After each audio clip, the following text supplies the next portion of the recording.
Good morning, dear students. So today we will be studying about the chapter Kingdom Classification 1. Okay, now we have already learned in our previous video lectures that what are the needs for classification, why are we going to classify an organisms, what are the basic concept or basic aspects in which we can classify an organisms. Also we have learned about the kingdom Protista. Kingdom Monera. Okay, now today we will be studying about the kingdom Protista, that is this one, kingdom Protista. What is known as kingdom Protista, what are its classification, how can we organize them, how can we classify them among rest of the organisms. Okay, so we are following Oxford Biology class 7. Please open your book and follow the exact thing that I am going to teach you all. Okay, so the first thing that we will be learning about kingdom Protista is that they are all single celled and eukaryotic organisms. Okay, they are all single cell and eukaryotic organisms. Kingdom Protista consists of very small single celled eukaryotic organisms. They can be seen with the help of a compound microscope. These organisms called protists. So the organisms which are in kingdom Protista is known as protists. Okay, protist. Now live in aquatic habitats such as pond, river, lakes and sea. Some may also be terrestrial. So some of them can also be found in the land. Okay. Protists are eukaryotes. So what are eukaryotes? Eukaryotes have a well defined nucleus. That is, their cell contain a well defined nucleus. The nucleus is a membrane bound structure that is prominent in the cytoplasm. It contains thread like genetic material called chromatin. Okay, so they are found in well defined nucleus. Eukaryotic means well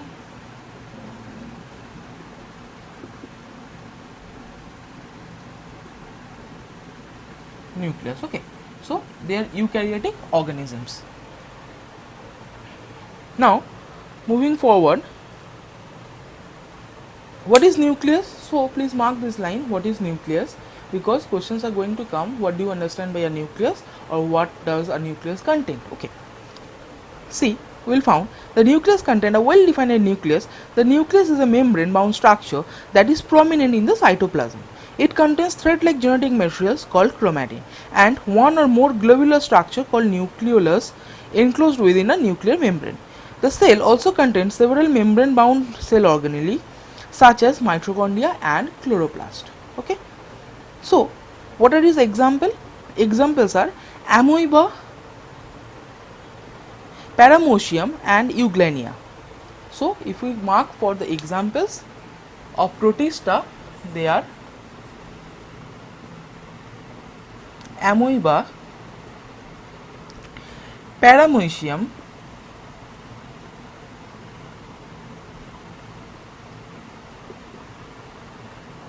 and euglenia.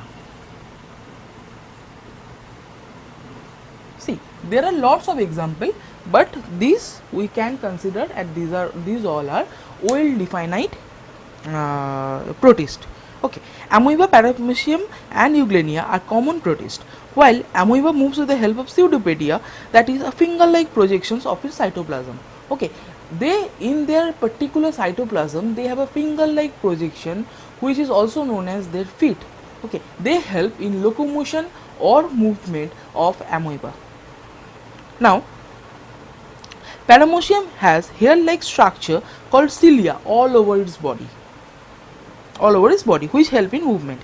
Euglenia has a whip-like structure called flagella for movement.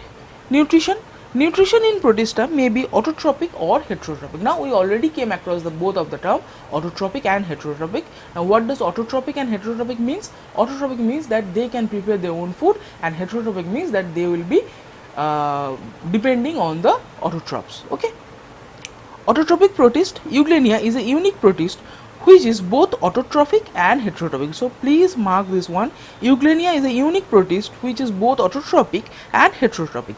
It contains chloroplast with the help of which it captures sunlight and carries out photosynthesis. Thus, it is a function of an autotroph. Okay. However, in the presence of sunlight, it becomes heterotrophic. In the absence of sunlight it becomes heterotrophic. Just a second.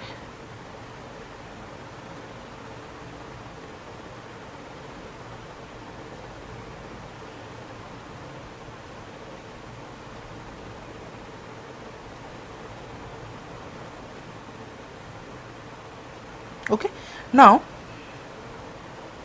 we have certain diagrams over here, the diagram of amoeba, euglenia and paramucium. So please go to that diagram, figure 2.1, sorry 2.8 of protist. There you will find that how they look or what are their flagellum or their cilia or the pseudoproteus structure, you will find over there. Now, heterotrophic protist, paramucium and amoeba are commonly known as heterotrophic protists. They feed on microscopic organisms such as some bacteria and algae. Parasitic protist, there are some protists such as Entamoeba that are parasitic, that is they derive nutrition from other organisms. Parasitic protists generally cause disease in animal including human beings. Now what a parasitic protist? Parasitic protist means that the particular organism is parasite. It feeds on the host cell. Okay, it feeds on the host cell or it gets nutrition from the particular host cell or the particular host organism. Okay, now we will be studying in detail about amoeba. Amoeba is a unicellular microscopic protist which is found in fresh water and moist soil. So it is found in fresh water and in moist soils. So structure, amoeba has an irregular shaped body covered by a thin plasma membrane. The cytoplasm is differentiated into outer ectoplasm and inner endoplasm. Since amoeba is eukaryotic, the endoplasm prominently contains a well-defined nucleus enclosed with a double nuclear membrane. The endoplasm also contains a contractile vacuole which regulates the water content of the cell and several food vacuoles enclosing food particles of food. The most prominent features of amoeba is the presence of temporary finger-like cytoplasm which is also known as pseudopodia. So it is one of the very unique body shape or structure of amoeba. Okay, these false feet are formed by extension of the cytoplasm. They are used for locomotion and for engulfing the prey. Okay, now what they do is they just engulf their prey with the help of this pseudopodia. Okay, now there is a diagram in figure 2.9 an amoeba feeding. So please go to that diagram and you will get an idea of how the pseudopodia engulf other organisms for their nutrition. So nutrition, amoeba feed on microscopic organisms found in water bodies. Nutrition in amoeba take place in the following steps. So these are the steps. Now what is ingestion? See, there is a difference between ingestion and digestion. So what are ingestion? When an amoeba senses food, it forms pseudopodia in the direction of the food particle. Okay, the pseudopodia engulfs the food particle and fuse over it to form a food vacuole in the cytoplasm.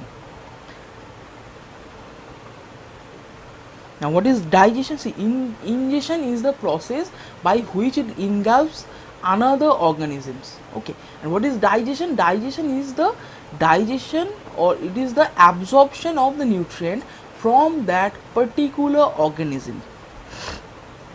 Digestion occurs within the cell. Digestive enzymes are secreted within the food vacuole. This enzyme breaks the food into simpler soluble form that can be easily absorbed by the cell. Okay, so I hope ingestion and digestion, these both the things are clear to you. Now we will be going to absorption. The soluble form of digested food or nutrients are absorbed with the cytoplasm by diffusion. See, the next one is assimilation.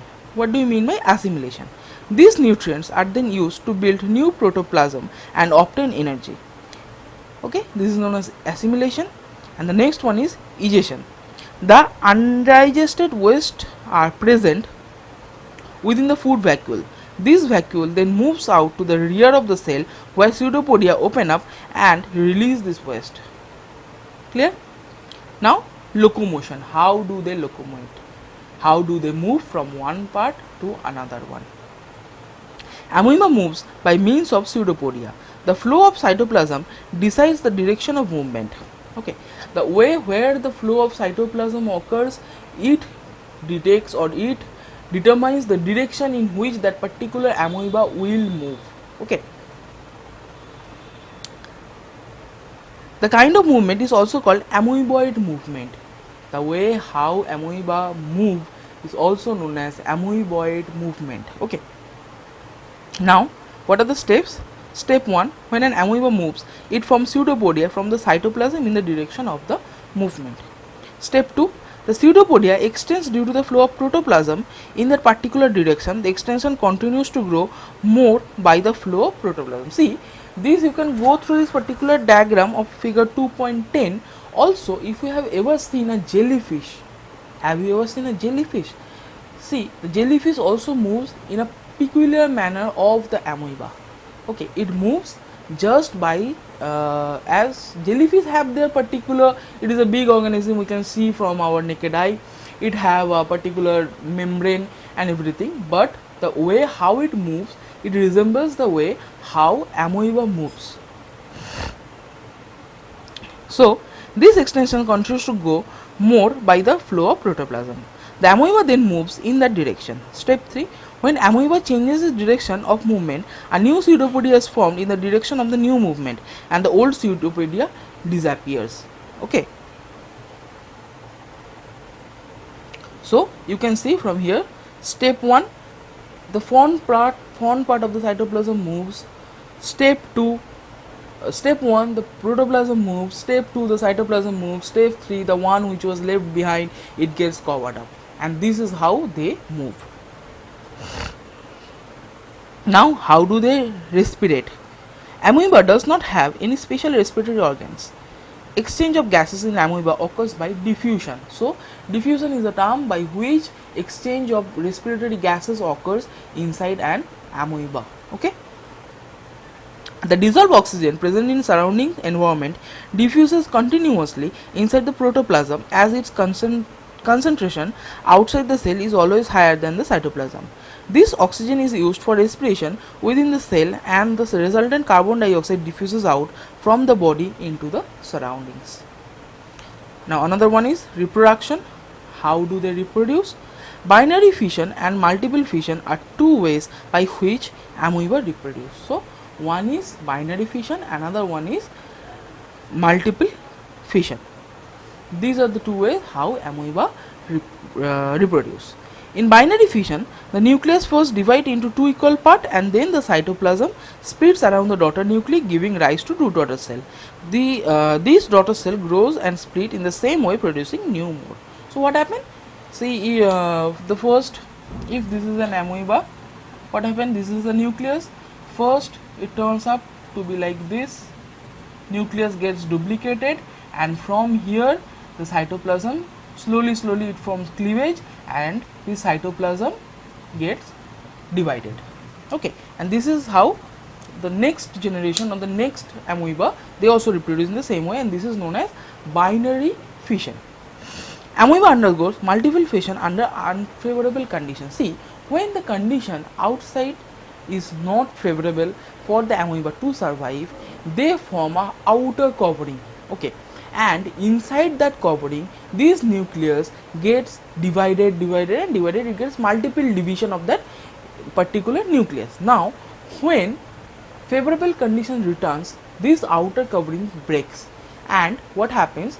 Multiple newer amoeba get discharged in the surroundings, and this is how multiple fission occurs. Okay,